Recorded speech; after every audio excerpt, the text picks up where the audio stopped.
Hola, ¿qué tal? Soy Augusto. Bueno, avanzando en la diplomatura de negocios, un puente hacia China, impartido por la Universidad Nacional de Córdoba en Argentina y la Universidad de Jinan.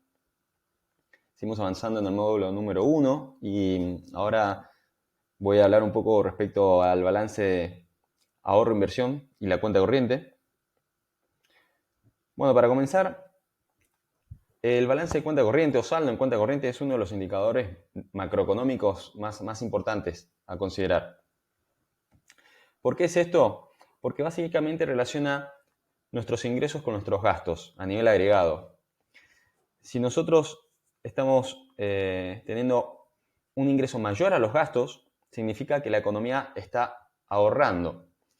Y eso significa que ese ahorro lo podemos dirigir a divisas, a activos financieros, o como veremos más adelante en el caso de la economía china, también a empresas de tecnología que favorezcan y estimulen, promuevan el crecimiento en el mediano y largo plazo. Además, el balance en cuenta corriente, nosotros muchas veces hablamos de superávits o déficits. Cuando tenemos ingresos mayores a nuestros gastos, hablamos de que tenemos un superávit de cuenta corriente. Tenemos un balance en cuenta corriente positivo. Eso significa que nuestros ingresos son mayores a nuestros gastos. Pero por el contrario, cuando estamos gastando más allá de nuestros ingresos, tenemos un déficit en cuenta corriente. Y me parece interesante que siempre tengamos presente la relación entre ahorro e inversión, porque eso en muchas economías determina cómo se mueve, cómo avanza una economía, cómo puede crecer o no, o cómo su crecimiento está condicionado por su falta de ahorro. ¿Por qué? Porque el ahorro se traduce luego en inversión en capital, en tecnología que promueva el crecimiento. Si una economía no ahorra, eso condiciona la capacidad que tiene de crecer. Bueno, ¿qué pasa con las economías latinoamericanas y la economía china? Vamos avanzando para conocer primero el caso de Argentina. A lo largo de la historia, el balance en cuenta corriente, como pueden observar, ha presentado una volatilidad bastante acentuada. Tenemos déficit, tenemos superávit, tenemos déficit muy acentuados en el último tiempo. El profesor, los que nos menciona en sus videos, es, bueno, en la década del 90 teníamos régimen de convertibilidad, un peso, un dólar, liquidamos mucho capital, empresas del Estado y también teníamos mucha deuda para financiar esa convertibilidad. Organismos internacionales de crédito nos prestaban y eso permitía de alguna manera solventar este déficit durante 10 años en el cual nuestros gastos superaron ampliamente a nuestros ingresos. ¿Cómo lo financiábamos? Con deuda. Pero la deuda en algún momento se tiene que acabar si es que no la podemos seguir refinanciando o pagarla en algún momento. Entonces, ¿cómo salimos de ese dilema? Bueno, explotó la economía en el 2001 en Argentina, se produjo una fuerte devaluación de la moneda, lo cual implicó una reducción drástica del nivel de salarios reales, se contrajo mucho la economía y eso ayudó a la balanza de cuenta corriente a, de alguna manera, llegar a un superávit. En aquel momento se hablaba de superávit gemelos porque se llegó durante varios años a tener un superávit en cuenta corriente y un superávit fiscal también. Se dio vuelta completamente lo que pasó en la década del 90, ayudado también por unos términos de intercambio, recuerden lo que veíamos al principio, muy favorables para la economía argentina, porque el precio de los productos que nosotros vendíamos se incrementó durante esta década del 2000. Entonces, eso ayudó a que nuestros ingresos superaran nuestros gastos también durante alrededor de casi 10 años prácticamente, luego de los cuales nuestro gasto nuevamente comenzó a aumentar más allá de nuestros ingresos.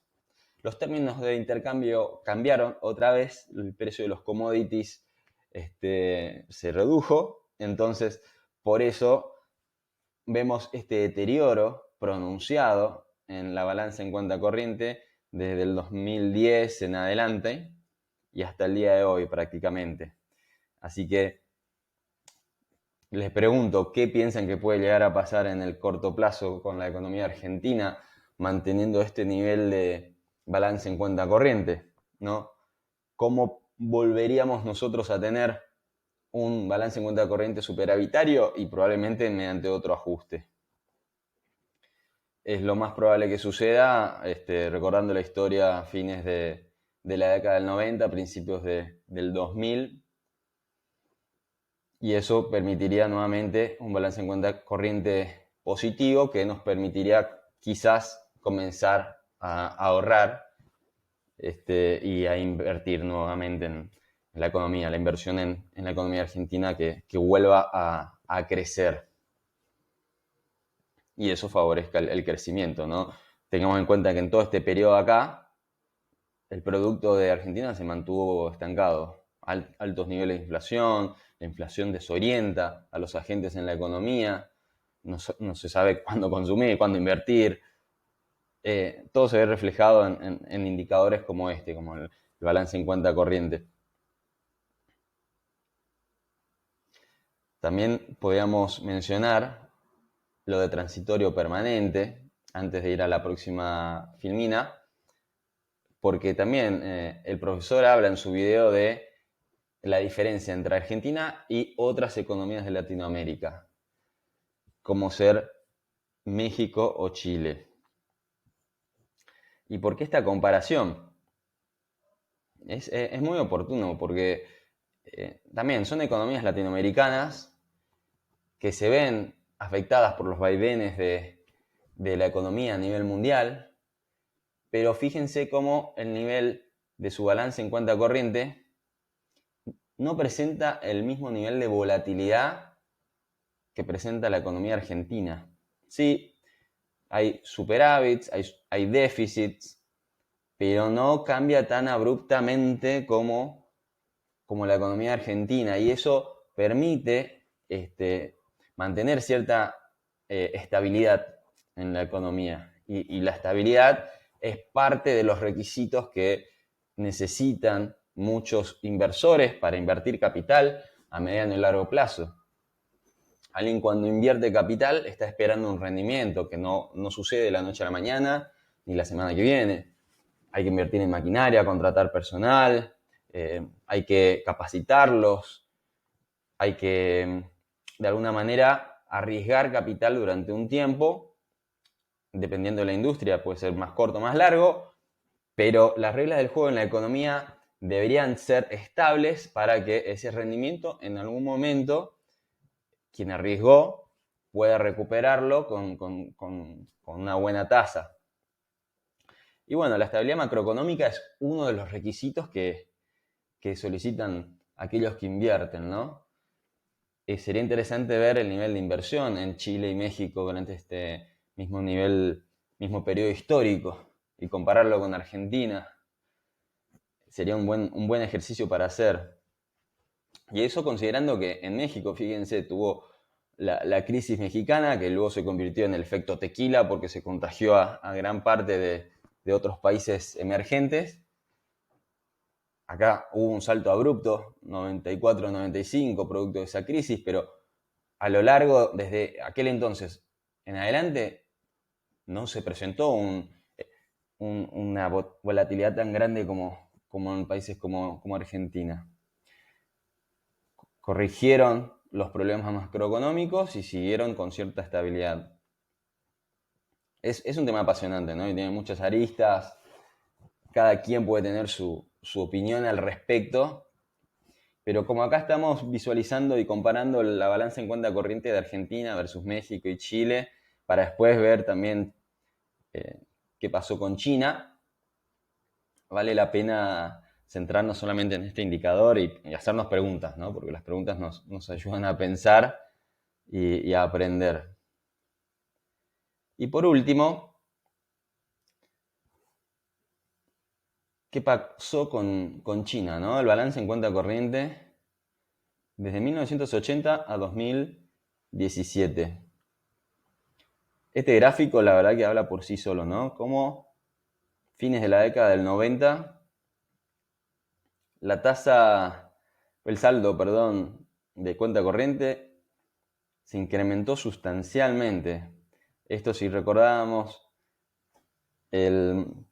la presentación anterior sobre los términos de intercambio, cómo a principios del 2000 ingresó al comercio internacional, ya que la OMC, la Organización Mundial del Comercio, introdujo a China dentro del comercio internacional y cómo eso también afectó al resto del mundo. Vemos cómo ayudó al balance en cuenta corriente de China a incrementarse exponencialmente, porque, bueno, al principio esto estaba basado en costos laborales muy bajos. ¿Qué pasaba? Muchas empresas alrededor del mundo colocaban sus fábricas o se asociaban con fábricas en China por el bajo costo que tenía, de alguna manera, ensamblar artefactos para producir electrodomésticos, por dar un ejemplo. Y la mano de obra en China era muy barata, era extremadamente barata, entonces se invertía en China para ensamblar artefactos eléctricos y otros muchos bienes también, y luego eso se exportaba. Se ensamblaban en China y luego se exportaba. Entonces las exportaciones chinas fueron gigantescas durante todo este tiempo, los ingresos fueron superiores a los gastos. Quiere decir que China ahorraba mucho. ¿Y en qué ahorraba? Ahorraba en divisas, ahorraba en activos financieros, en bonos. Y también comenzó a ahorrar y a invertir en empresas de tecnología. Y eso le permitió, ya al día de hoy se ven los efectos, pasar de ser una economía en donde se ensamblaban piezas a ser dueña de empresas de tecnología con valor agregado en el país, para luego producir ese tipo de artefactos de electrónica avanzada enteramente en China y exportarlos.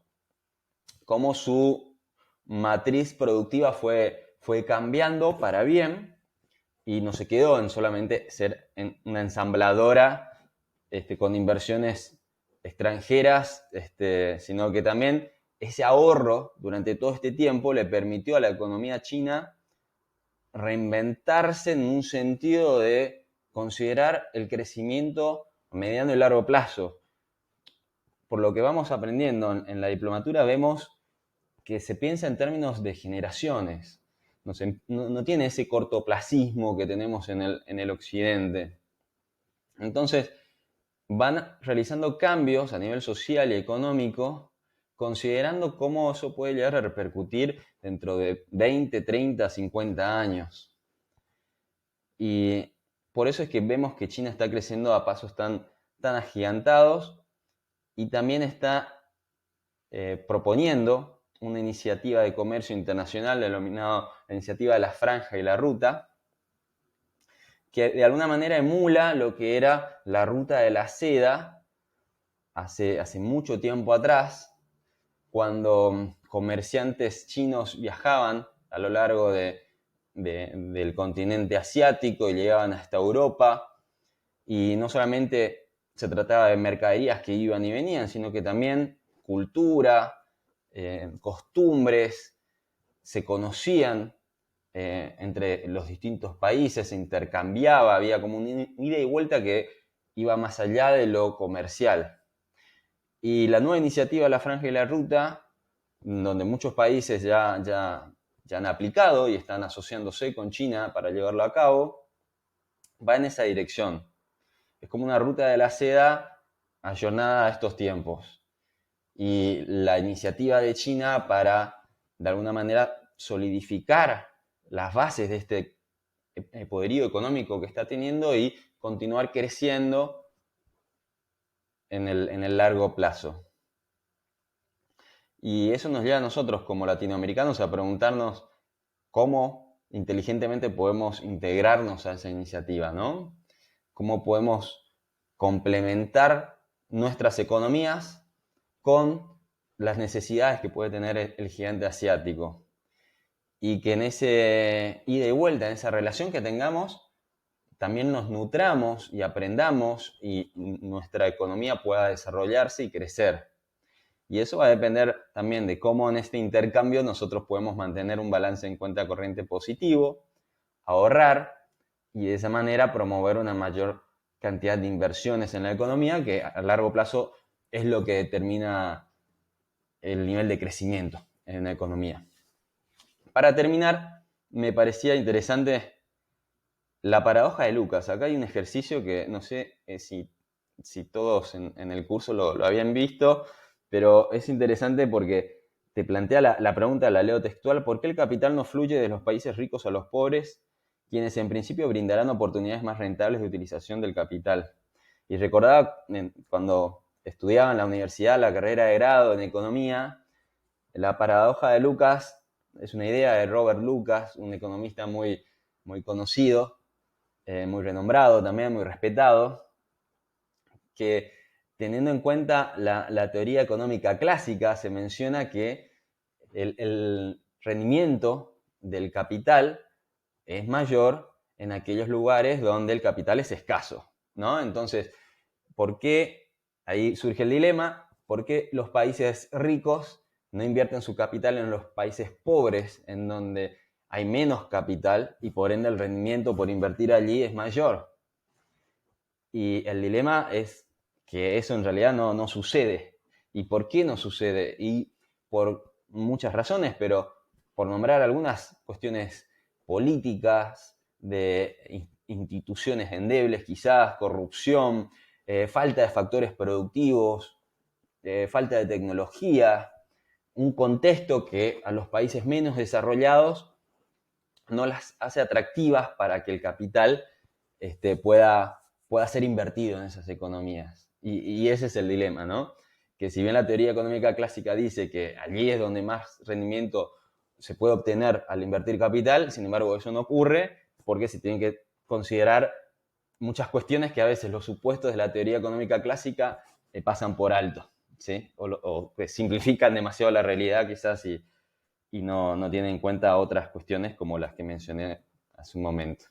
Así que nada, un breve resumen de esta parte del módulo 1. Espero que les guste este video, pongan like si les gusta. No sé si esto se convertirá en un canal o qué, pero mi iniciativa es seguir compartiendo el conocimiento a medida que avanzo en esta diplomatura. Y nada, muchas gracias por escuchar. Hasta luego.